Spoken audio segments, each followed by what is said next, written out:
técnica y los cuatro principales aspectos de la evaluación física, que es la inspección, la palpación, la percusión y la auscultación.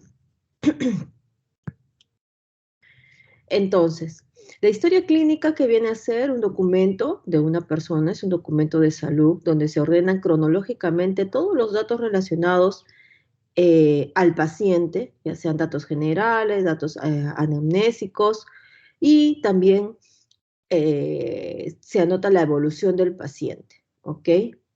Entonces nos sirve, la historia clínica nos sirve para dar un relato de la salud, enfermedad de las personas, ¿ok? ¿Cómo nosotros obtenemos una historia clínica?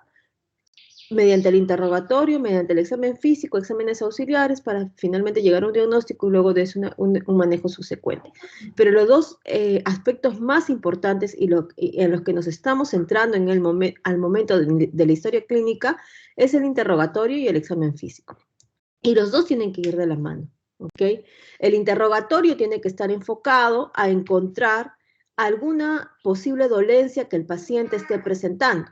Y el examen físico tiene que ir en relación a inspeccionar minuciosamente los datos que mediante el interrogatorio hemos obtenido del paciente. Entonces, siempre tienen que ir unidos. Bueno, el examen físico, si bien es cierto, es la parte práctica, nosotros previamente ya hemos tenido que tomar datos al paciente. Entonces, una vez que nosotros hemos entablado una relación médico-paciente mediante el interrogatorio, mientras que nosotros hayamos entablado una buena relación durante el proceso del interrogatorio, es que vamos a tener una buena confianza como para poder llevar a cabo un examen físico, ¿ok? Muchas veces pasa que los pacientes, principalmente pacientes que no han tenido una exposición previa o que no han tenido contacto con el médico, no se dejan examinar. Y eso pasa mucho en nuestro país. Las personas del Ande son muy difíciles de dejarse examinar. Y eso puede perjudicar un buen desarrollo del examen físico, ¿ok? Tenemos que emplear un lenguaje adecuado, de respeto, ¿ok? Yo veo que muchos de vuestros colegas, o de mis colegas, pues manejan muchas cosas a la broma por el hecho de entablar una relación médico-paciente, pero no es lo más adecuado. El paciente nos inspecciona todo, nos está analizando. Entonces, lo más adecuado siempre es mantener una distancia. Eso no significa de ser, eh, de ser groseros o de ser un poco fríos, simplemente mantener una distancia, ¿ok? Tenemos que tener una buena entonación verbal, porque si el médico te ve, no pronuncias, perdón, el paciente te ve que dudas, pues definitivamente, o no tienes un buen tono de voz, no te va a ayudar para que ese paciente te dé la confianza, ¿ok? Y también hay un lenguaje corporal, ¿ok? El lenguaje corporal nos dice mucho. Nuestro lenguaje corporal habla mucho de nosotros. Si nosotros tenemos las manos en los bolsillos, eso no es un buen lenguaje corporal. Si tenemos las manos cruzadas las manos, los brazos, tampoco no es un buen lenguaje corporal. ¿Ok? El buen lenguaje corporal significa de que tú estás en una posición de atención, una posición de apertura de brazos, ¿ok? Haciendo movimientos, tratando de explicarte. Y nosotros al momento de evaluar al paciente tenemos que mantener las medidas de bioseguridad, ¿ok?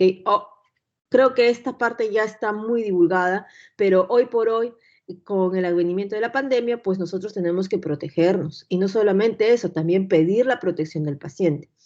Actualmente, si es que ustedes ingresan a una unidad o a un consultorio, el paciente tiene que ingresar con doble mascarilla y protector facial. Solamente retirárselo en el caso de que el médico lo solicite. Y lamentablemente muchas veces es necesario porque nosotros tenemos que examinar al paciente, ¿ok? Y uno de los aspectos más importantes en el examen físico, lo primero que nos tenemos que evaluar es la endoscopía. Ahora nos sentimos bastante limitados porque los pacientes vienen prácticamente cubiertos, ¿ok? Pero sí es necesario tener en cuenta que tenemos que tener medidas de protección para mantener la bioseguridad. Lo otro es la confidencialidad de los datos. ¿Qué significa eso? Un paciente viene usted observa en su historia clínica que es un paciente con un linfoma más un VIH en targa y viene con un familiar, pues tienen que manejar los datos. Bueno, señor, usted tiene esto y sobre el VIH, enfrente de un familiar que no sabes que tiene conocimiento de esta infección, pues no es lo adecuado, ¿ok? Ustedes tienen que ser muy prudentes y encontrar las palabras más adecuadas para conseguir la información que ustedes requieren. Y siempre solicitar al paciente si desea que su familiar se quede. Ahora, chicos, un consejo. En el caso de las mujeres, cuando examinemos un varón, e inclusive los varones, cuando examinen a una mujer, háganse acompañar de un personal técnico, ¿ok? Háganse acompañar de un personal técnico. Más en el caso de los varones que examinan a las mujeres, ¿ok? Porque muchas veces el examen físico pues también involucra parte del aparato genital. ¿Ok? Obviamente no vamos a ahondar en el aparato genital si no es el motivo de consulta, pero de todas maneras, creo yo, un examen mamario, pues muchas veces no tiene que pasar desapercibido. Es más, lo van a tener que realizar y ahí no es que yo soy mujer, yo soy varón, no quiero hacerlo o si quiero hacerlo, ¿no? Acá el médico es uno y ustedes tienen que enfrentar al paciente. Para nosotros tenemos que ser frío, mujer, varón, da lo mismo. Muchas veces los pacientes te ven joven y los van a ver joven para examinar, pero ¿qué me va a examinar? Entonces ustedes tienen que mostrar bastante decisión al momento de hacer el examen físico, ¿ok? Me pasa mucho a mí, yo soy un médico relativamente joven y me dicen, doctor, usted parece de 20 años. Entonces, cuando un paciente te dice, pareces de 20 años, prácticamente te está diciendo, bueno, ¿qué experiencia puede tener, no? Y ahí es donde ustedes tienen que también con firmeza explicar al paciente antes del ingreso o apenas ingresa a su consulta médica, hablando de la consulta, que se presentan, yo soy médico oncólogo, ¿ok? Presento a mi residente también, ella es médico residente. Entonces, ahí ya le estás poniendo y le estás encuadrando al paciente, ¿ok? Porque nosotros nos vamos a enfrentar a diferentes tipos de pacientes y más en el ámbito público, ¿ok? Entonces, vuelvo, consejo, cuando ustedes van a realizar un examen físico, háganse acompañar de un personal técnico. Muchas veces nosotros los médicos somos sujetos de denuncia, ¿ok? Entonces, si vamos a examinar a un paciente, principalmente un paciente joven, o nosotros ya mediante la conversación notamos que este paciente puede tener algún tipo de conflicto, de preferencia, alumnos tienen que hacerse acompañar. Y es más, muchas veces los técnicos nos están examinando, nos están viendo, ¿no? Cuando tú no lo has llamado, ven que un médico está palpando las mamas y ellos empiezan a decir, les digo porque nos comenta, ¿ok? Por ejemplo, hace unos días una enfermera me comentaba de un médico que le parecía extraño que examinara las mamas de los pacientes, pero digo, ¿qué extraño puede haber si estamos en una unidad oncológica? Pero doctora, si el paciente tiene linfoma, ¿por qué le va a examinar las mamas? Entonces, miren, entonces todo el mundo nos observa, más los pacientes a quienes nos dedicamos, entonces tenemos que tener mucho cuidado.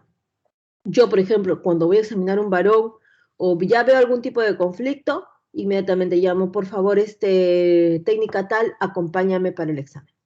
Entonces ya sé, y eso, mientras que ustedes tengan un testigo, no va a haber ningún problema. Es el consejo, también mis maestros me decían eso, y no era en vano, o sea, sí existe, ¿ok?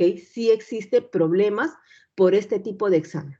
Ustedes siempre tienen que pedir el permiso. ¿Ok? Inclusive si el paciente es menor de edad, por favor, siempre tiene que estar los apoderados en la evaluación. No vayan a examinar a un adolescente sin consentimiento de sus padres, ¿ok? Porque ahí sí van a estar en problemas. Si el adolescente se queja y ustedes no comunicaron, no pidieron el consentimiento, van a estar en problemas, ¿ya? Entonces, habiendo pasado eso, nuestro conocimiento semiológico para el examen físico se basa en una observación perspicaz. ¿Qué significa perspicaz? Desconfianza, ¿ok? Una indagación intencionada, o sea, tú no vas a ir a que te cuente toda la novela del paciente, tú tienes que ir a recabar los datos que creas más conveniente para que te puedan ayudar al proceso diagnóstico. Yo les digo a mis alumnos de la práctica, o sea, uno no va a que te cuente la novela, sino a recabar los datos como se debe. en forma ordenada. Está bien. Te dice, mire, doctora, yo tuve una hepatitis A. Ok, hepatitis A. ¿A qué edad? Y ahí suficiente. Pero si no me das datos de hepatitis B, si ha sido inmunizado o no ha sido, eso es lo más importante, si es que el paciente probablemente está viniendo con signos de ictericia.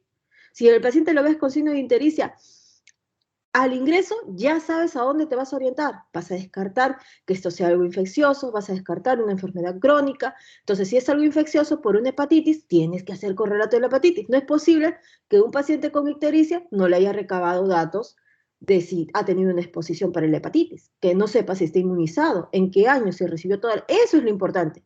¿Qué pasa en un paciente cirrótico si ustedes se ponen a detallar datos personales como, ¿qué podría ser? Tabaco, alcohol, también es importante.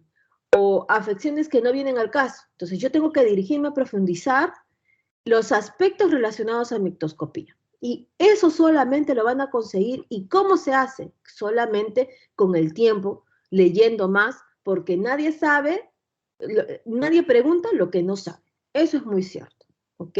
Nadie pregunta lo que no sabe. Y la única forma de preguntar bien es conociendo. Entonces, ahí es donde ustedes tienen que profundizar, empezar a leer un poquito más. Hay sus libros de diagnóstico sindrómico, sería muy importante que ustedes lo tengan, los lean, ¿ok? Entonces, eso por... en la historia no me voy a detener, chicos, esto es pura letra. Ustedes lo pueden leer como conocimiento, sí les recomiendo. Semiología es una de las áreas de la medicina que tiene una historia muy larga, muy bonita, entonces sí les recomiendo que lo puedan revisar luego. ¿Cuál es el propósito del examen físico? ¿Ok? El examen físico nos va a permitir dar una respuesta a los signos y síntomas que presenta el paciente. ¿Ok? Eso es lo primero. El paciente te ha referido un signo-síntoma. Ojo, los signos son objetivables. No solamente lo vas a conseguir mediante el examen físico. También puedes ver signos solamente con la estocopía, con la observación. Entonces, el examen físico nos va a permitir dar respuesta a esos signos y síntomas que nos está mencionando el paciente. Y también nos va a permitir detectar enfermedades asintomáticas. ¿Cuántas veces nos ha pasado, y a mí me ha pasado, que el paciente tiene un cáncer de mama en mi especialidad y le encuentro pues por el examen físico lipomas en el abdomen, lipomas en la espalda, hernias, que no, ni siquiera lo han anotado previamente. Hay veces nos superespecializamos y ni siquiera agarramos al paciente por debajo de las mamas. Entonces, eso es importante. Por ejemplo, si tú diagnosticas una hernia en una paciente con cáncer de mama, que requiere quimioterapia, ojo, tienes que estar vigilándola, tienes que tener cuidado porque si esa hernia se estrangula, esa hernia se complica, va a tener que probablemente ir a un procedimiento quirúrgico, lo cual podría trastornar completamente el manejo de esta paciente y retrasar su tratamiento y con ello progresar el cáncer. Entonces, lo más importante es detectar, estar vigilantes para que nosotros podamos brindar alternativas de manejo en el tiempo adecuado. Más si el paciente se complica y nunca dijiste nada. Les cuento una anécdota. Esto ha pasado hace poco en el Neoplásicas. Una residente, bueno, en el Neoplásicas tiene un modelo donde el residente prácticamente a partir del segundo año es dueño y señor de las consultas externas, cosa que no está mal, pero tampoco está del todo bien, porque eso provoca que muchos médicos pues se confían de lo que pueda anotar el residente. ¿Qué ha pasado? Pues con el advenimiento de la pandemia, muchos de nosotros nos designaban 3 o 4 consultorios, más a los jóvenes, a los médicos jóvenes, ¿ok? Sin factores de riesgo, que era lo que manteníamos la actividad presencial. ¿Y qué ha pasado? Había una residente que ha estado examinando a una paciente con cáncer de mama localmente avanzado que inició quimioterapia. Nosotros, eso sí, en el Neoplásicas nos esforzamos por dar el tratamiento oportuno. Damos recetas, todo con el objetivo de que este paciente pueda recibir. ¿Qué ha pasado? Que cuando se le ha programado a la paciente la quimioterapia, una paciente de 36 años, nadie le preguntó su fecha, al menos no está consignado en la historia clínica. ¿Ok? Y la paciente tampoco no mencionó nada de esto. Diciembre, le programaron, no hay un estudio de beta-HCG que nos ayude a discriminar si esta paciente estaba embarazada previamente, aunque las guías lo mencionan. Pero ¿qué pasa? Muchas veces damos prioridad a la enfermedad y olvidamos un dato tan sencillo que encontramos en qué parte de la historia clínica encontramos el régimen catamenial, la fecha de última regla.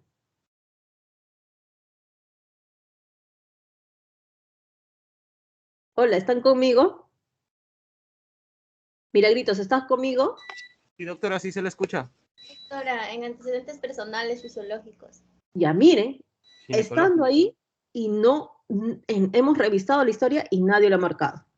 Segundo, ha pasado los meses, segundo ciclo, tercer ciclo de quimioterapia, cuarto ciclo de quimioterapia. La paciente ha recibido todas las quimioterapias y ha venido por emergencia hace 2 semanas, 3 semanas, con síntomas de expulsión de un bebé. Imagínense. Y ha pasado evaluaciones y evaluaciones y da la casualidad que solamente ese residente la ha examinado. ¿Cómo creen usted que un residente que ya lleva 3 años en la especialidad, ya ha pasado serums, ha pasado internado, puede hacer que no se dé cuenta que una mujer está embarazada? ¿Entiende? Ustedes saben los peligros que puede llevar ese feto, gracias a Dios, aparentemente ha salido bien, pero nosotros sabemos los médicos que los problemas que da la quimioterapia no es cuando nace principalmente, es en el devenir de los años.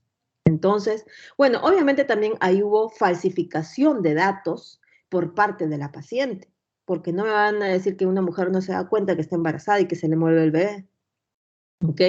Pero imagínense que pase este tipo de cosas, ¿ok? Que no le vean a una mujer embarazada. Ahora sí, déjenme decirles que en una paciente que está probablemente con quimioterapias, tiene emesis, entonces van a estar más adelgazadas que mujeres normales, ¿no? Pero en fin, les cuento para que ustedes tengan y den mucho valor al examen físico. Bueno, acá nada más, de preferencia tiene que hacerse el examen físico en un lugar adecuado, ¿ok? Puede ser en la sala de hospitalización, y si ustedes en sus hospitales no tienen la privacidad, pueden llevar hacia el tópico al paciente para hacer un examen físico adecuado, ¿ok? Y en la anamnesis, tenemos que anotar tanto los síntomas positivos y negativos, no solamente en la anamnesis, sino también en el examen físico. Supongamos que este paciente, volvemos a la ictericia, supongamos que es un paciente cirrótico, y si no tiene circulación colateral, entonces hay que mencionar, ¿no? Hay que mencionar que no está presentando circulación colateral, porque eso es un signo de hipertensión portal. Denme un segundo, chicos.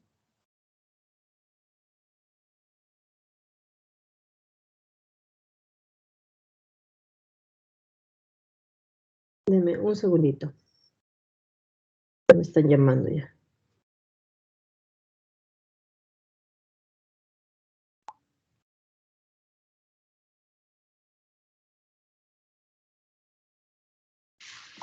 Listo. ¿Ok? Entonces, el examen físico principalmente tenemos que abocarnos a 4 acciones, que viene a ser la inspección, la palpación, la percusión y la ocultación. ¿Ok? ¿Cómo debemos situarnos? En el caso de que el paciente tenga una posición sentada frente al paciente a espaldas de la luz, quiere decir que la luz le va a dar al paciente. Si el paciente está echado, o sea, está en una posición de cúbito, tenemos que estar al lado derecho, ¿ok? Al lado derecho del paciente, ¿ok? Y si el médico es zurdo, tenemos que encontrarnos al lado izquierdo, ¿ya? En la inspección, ¿qué vamos a notar? En la inspección vamos a nosotros evaluar visualmente al paciente. Tenemos que desnudar al paciente. Sáquese todo, ¿ok? Y el examen visual tiene que ser de la cabeza a los pies. Para eso tenemos que tener ojo clínico, que nos llame la atención. Tenemos que indagar si este paciente a nivel del cuero cabelludo está teniendo pérdida de cabello, la coloración del cabello. En la región facial tenemos que ver los pliegues, los signos de envejecimiento, los ojos, tenemos que ver si estos ojos ya están con signos de, inclusive son ojos opacos, la boca, si esta está con signos de deshidratación, la nariz, tenemos que ver si presenta a nivel de la inspección algún signo que nosotros podemos ya ir anotando y que no necesariamente lo vamos a palpar o lo vamos a percutir. Por ejemplo, las telangiectasias son palpables, la púrpura es palpable, no es palpable, pero sí es objetivable visualmente. Entonces, de ahí nos vamos a la región del cuello, si algo está sobresaliendo, si podemos ver inclusive el latido de la carótida, porque en algunos se puede observar que sobresalen más en los pacientes caquéticos, los brazos, si estos son simétricos o no son simétricos, los pliegues, la coloración de la piel, si hay alguna alteración de la piel, ya sea tipo mácula, manchas, equimosis, hematomas. Entonces nosotros vamos a ir evaluando todos esos datos mediante el examen físico. Y tenemos que saber caracterizarlo.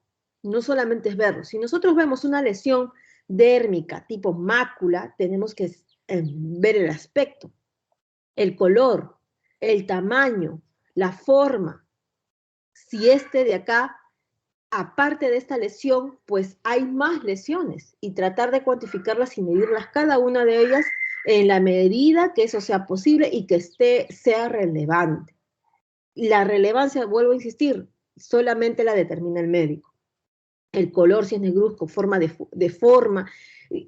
es de forma irregular, si hace una sensación o si está teniendo en algún punto de esta mancha signos de que se quiere sobrelevantar. Entonces, vamos a tener una inspección general o una inspección por segmentos. Y la inspección general es lo que ya he mencionado, el paciente de pie, ¿ok? Y por segmentos, pues nuestro enfoque va a ir a esa área. Si es el tórax, nos vamos a concentrar en el tórax y delimitarlo bien, las características de la piel, las características morfológicas.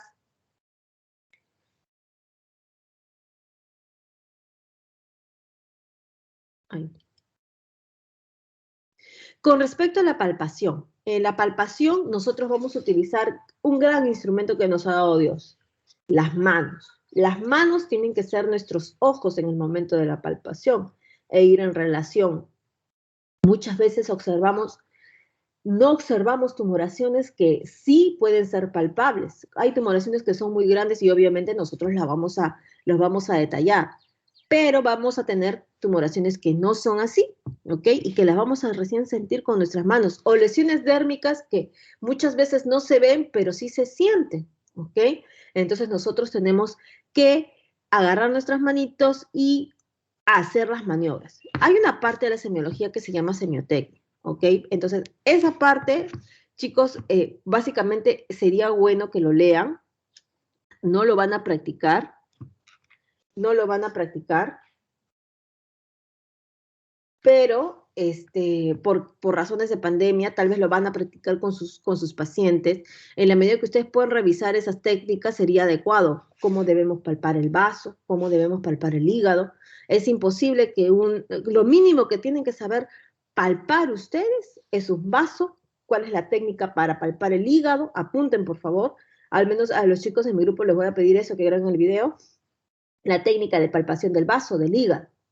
¿Ok?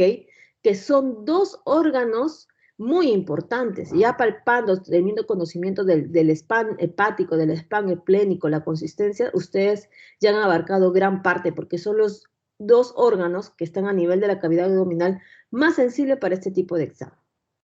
¿Ok? Y bueno, nosotros en el momento de la palpación podemos sentir la temperatura, la humedad de la piel, si algo que encontremos puede ser, o la consistencia de la piel, si en el caso del abdomen principalmente si este es blando o duro, si hay dolor a la palpación.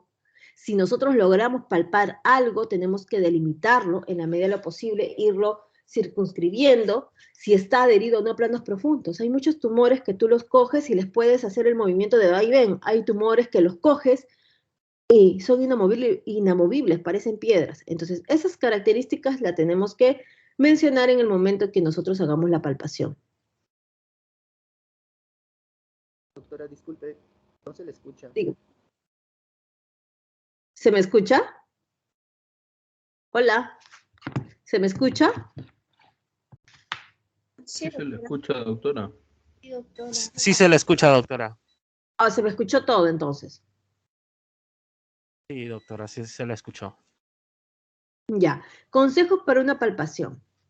Siempre es una técnica, ¿ya? Yo me acuerdo que mis maestros más viejitos del Hospital de Desmayo, pues hacían todo un teatro, ¿no? Prácticamente para el examen físico. ¿Qué podemos rescatar de eso?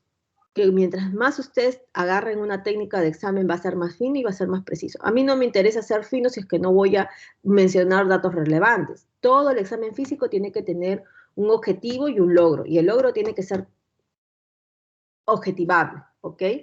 Entonces, lo que sí debemos ser es bastante empáticos con el paciente en el momento del examen. Si mis manos están frías, hago el esfuerzo por calentármelas, ¿ok?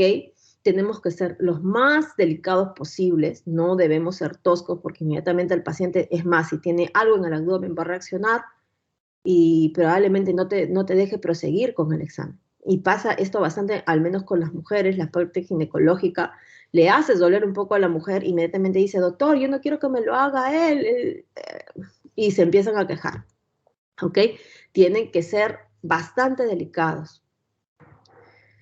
Y bueno, nosotros, aparte de delimitar en masas, tenemos que también poder captar algunas vibraciones con nuestras manos. Pasa más, por ejemplo, cuando los pacientes tienen ascitis o tienen meteorismo, ¿no? Nosotros, al momento de la palpación, vamos a poder detectar que el movimiento intestinal y los gasecitos, pues van y también chocan con nuestras manos. Eso más en pacientes que son muy delgados, ¿no?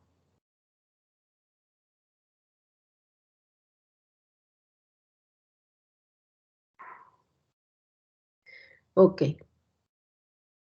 ¿Qué pasa con la percusión? Hay dos formas de percutir. Puede ser directa o indirecta, ¿ok? Cuando uno percute, ¿qué significa percutir? Percutir significa que tú vas a golpear con unos dedos alguna porción, ¿no? Alguna porción del cuerpo humano, generalmente el abdomen, que es el lugar del cuerpo humano que no tiene mucha protección y donde engloba la mayor cantidad, por así decirlo, de órganos en nuestro organismo, ¿ya? Entonces, cuando nosotros percutimos, vamos a producir sonidos que pueden ser audibles o solamente vibraciones que pueden ser palpables, ¿ok? Los sonidos van a tener distinta intensidad, frecuencia, ¿ok? Y la frecuencia se refiere al número de vibraciones por segundo. Determina la frecuencia si este sonido es más agudo o más grave. La duración también de este sonido. El timbre va a permitir diferenciar la procedencia del sonido, ¿ok? Aquí, ¿qué es importante? Directa, ¿ok? Es cuando uno percute in situ hacia el área. Indirecta cuando nosotros ponemos algún objeto o ponemos inclusive nuestras manos o la mano contralateral a la que va a percutir, o sea que interfiere algo, ¿ok? Bueno, con respecto a la percusión,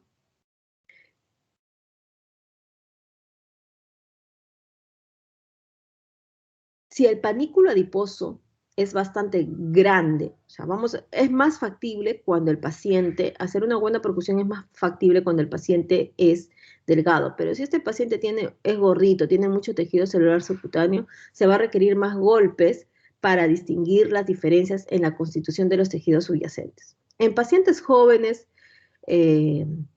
delgados, generalmente sí se puede hacer un buen examen de percusión, pero en los gorditos es un poquito difícil porque lo que tú vas a sentir es más un timbre mate, ¿ok? Los timbres pueden ser timpánico, cuando hay mucho gas, o sea, cuando nosotros encontramos aire, va a sonarse como un tambor. Mate, cuando hay tejido, cuando hay masa, ¿ok? Entonces, ahí es donde nosotros vamos a diferenciar. Entonces, si el paciente así tenga mucho meteorismo, no vamos a escuchar un sonido timpánico, ¿ok? En general, se suele percutir desde áreas de mayor sonoridad hasta áreas de menor sonoridad, ¿ok? Porque así nosotros vamos a tener audiblemente vamos a poder diferenciar, ¿ok?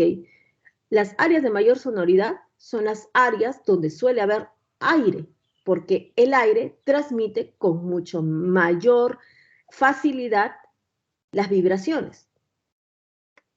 Cuando nosotros percutimos en áreas más sólidas, supongamos, percutan todos a ver su pierna.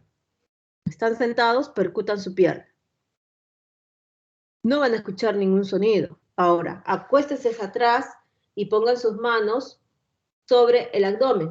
Si no han desayunado, estoy seguro que van a escuchar como un tamborcito. ¿Ok? Entonces, de preferencia siempre debemos escuchar de zonas de mayor sonoridad a menor sonoridad. Y en el caso, por ejemplo, que nosotros estemos en la región del abdomen, percutimos en los 4 cuadrantes. El abdomen se puede dividir en 9 cuadrantes o en 4 cuadrantes. Entonces vamos percutiendo en forma circular, en forma horaria, partiendo del lugar más, y si en el caso que el paciente presente dolor, tiene que ser del lugar que no le duele hacia la zona que el paciente refiere dolor, ¿ok? Nunca inicien una percusión en la zona dolorosa. Nunca, ¿ok? Porque ustedes dan un golpecito, supongamos que es una apendicitis, y el paciente está con dolor, definitivamente o va a gritar y ya va a parar su examen físico. Y para que ustedes reanuden en forma confiable su examen físico, van a sufrir, ¿ok? Entonces, de la zona no dolorosa hacia la zona dolorosa, de preferencia en sentido horario. Ahora, ya esto ya lo van a ver en la parte abdominal, pero en la parte abdominal, antes de tocar, primero se ausculta, ¿ok? Primero se ausculta. Bueno, esos son los ruidos. Hay un ruido sonoro, un ruido hipersonoro, un ruido timpánico, un ruido mate. Ahora, aquí les digo algo. Generalmente, los ruidos, es muy difícil diferenciar un ruido sonoro de un ruido hipersonoro. Va a depender mucho de la parte audible del examinador, ¿ya? Pero con que sepamos que existe un ruido sonoro, más en la parte del tórax, donde le podemos escuchar un ruido timpánico, más en el abdomen, también un ruido mate, un sonido opaco que implica solidez de la estructura, ¿ok? Ya es más que suficiente. Esos son los 3 tipos de ruidos que nosotros tenemos que delimitar cuando nosotros percutimos. Ahora, también puede ser que no encontremos o no tratemos de no definamos un tipo de sonido, entonces también puede haber una variante híbrida, ¿no?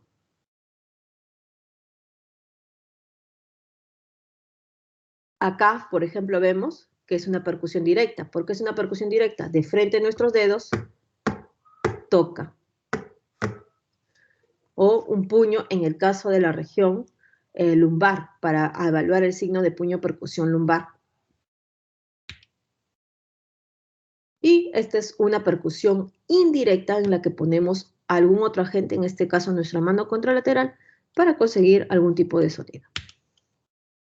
Y la auscultación, ya lo último, ¿qué nos va a permitir la auscultación? Nos va a permitir escuchar ruidos que generan en el organismo, ¿ok?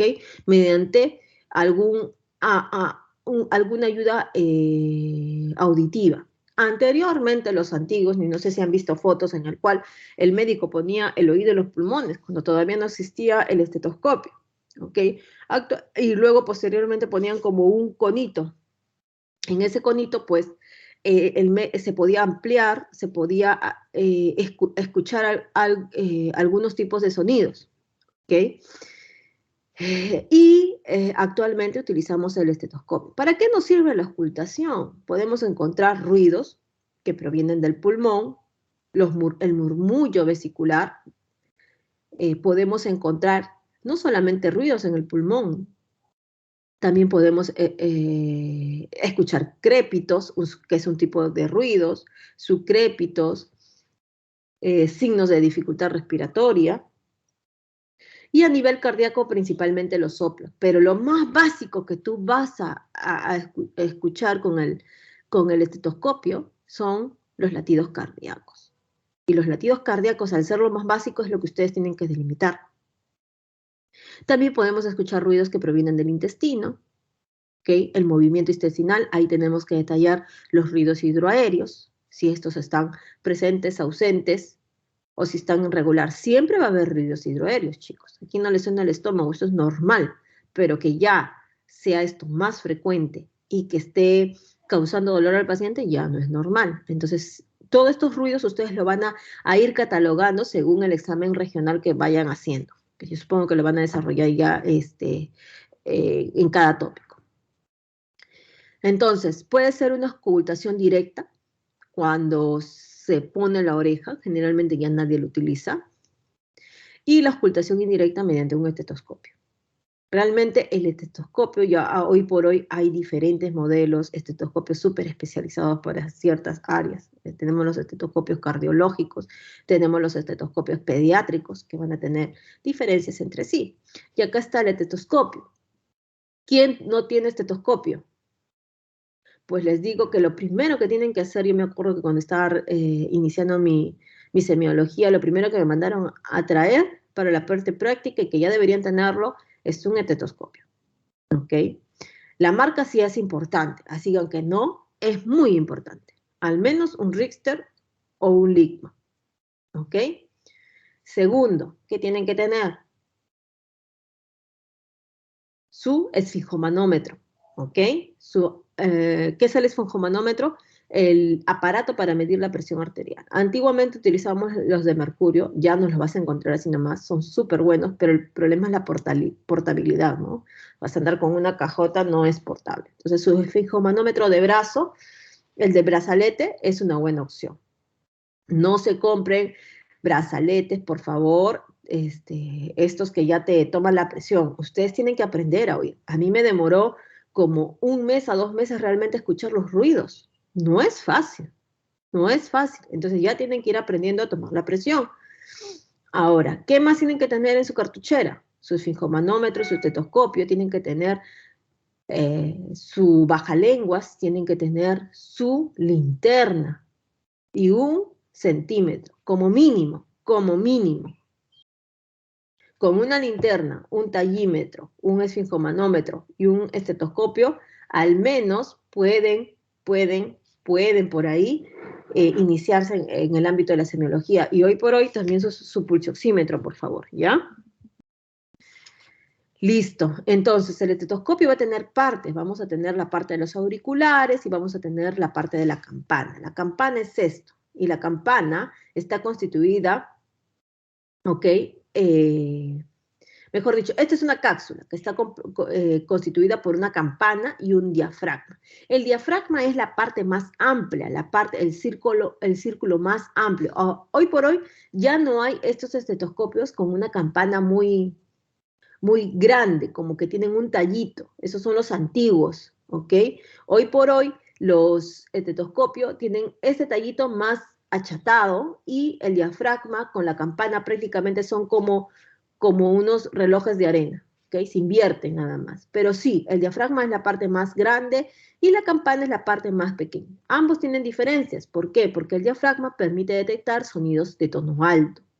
Por ejemplo, los ruidos hidroaéreos, que son de tono alto, y la campana permite encontrar los sonidos de tono bajo, tipo soplos cardíacos. Entonces, acá tenemos una válvula. Cuando nosotros giramos la válvula, vamos a cambiar la audición. Es como que si se abriera la campana para oír o el diafragma para oír. Entonces, ustedes tienen que ver en qué condición. Siempre antes de escuchar, no vayan a pasar la vergüenza que ustedes ponen el estetoscopio y no escuchan nada. No, verifiquen en qué posición está, si está aberturado la porción del diafragma o la porción de la campana. ¿Ok? Porque cada uno tiene su sentido. Por ejemplo, yo primero ausculto todo con el diafragma. Cuando yo ya quiero explorar alguna región, principalmente si he escultado por ahí algún signo de soplo cardíaco, entonces abro la campana. ¿Ok? Y así podemos tener mayor éxito para la parte de auscultación. Bueno, también este estetoscopio tiene que tener una característica, este diámetro para que pueda transmitir bien el sonido no puede ser mayor de 30 centímetros, ¿ok? No puede ser mayor de 30 centímetros. Muy bien. Las zonas de ocultación, obviamente uno oculta mejor en la región del tórax, los pulmones, que nos va a brindar los ruidos, si estos ruidos son normales, o hay algún trastorno del murmullo vesicular, que va desde el espectro de disminución del murmullo vesicular, aumento del murmullo vesicular, si estos están interrumpidos o tenemos ruidos extraños, tipo crépitos, subcrépitos, o inclusive si no lo ocultamos, ¿no? Hay fases donde uno tiene que hacer la ocultación. En el corazón, principalmente, vamos a detectar los ruidos que son producidos por cierre o apertura de las válvulas cardíacas. Y en el abdomen, lo primero que vamos a ocultar es los ruidos hidroaéreos que son producidos por el peristaltismo, es decir, el movimiento de los intestinos. Listo, chicos, con esta clase. Entonces, quisiera hacer la segunda parte, la verdad, pero tengo que evaluar un paciente, ya me están llamando. Entonces, no sé si podemos hacerlo de acá a 45 minutos, por favor. Sí, doctora. O tienen problemas no quiero interferir con sus prácticas, lo que no quiero que digan, porque yo también he sido alumna y me acuerdo mucho de las travesuras que hacíamos, no, tengo práctica, la profesora tal ha dicho que tenemos práctica, y el otro docente decía, pero ¿cómo es posible que en horario de práctica hagan teoría? ¿Ok? O tal vez lo podemos hacer de 12 a 1, la otra solamente me va a tomar media hora, de 12 a 12 y media es una alternativa. A ver, coordinen. Creo, doctora. Ya, ok, en 45 minutos, por favor, chicos. Entonces, estamos 8:47, 8 y media, 8 y media prácticamente nos estamos uniendo, ¿ya? 9:30. Ah, perdón, 9 y media. Muy bien, entonces nos vemos, los dejo. Nos volvemos a unir, por favor. Ya, doctora.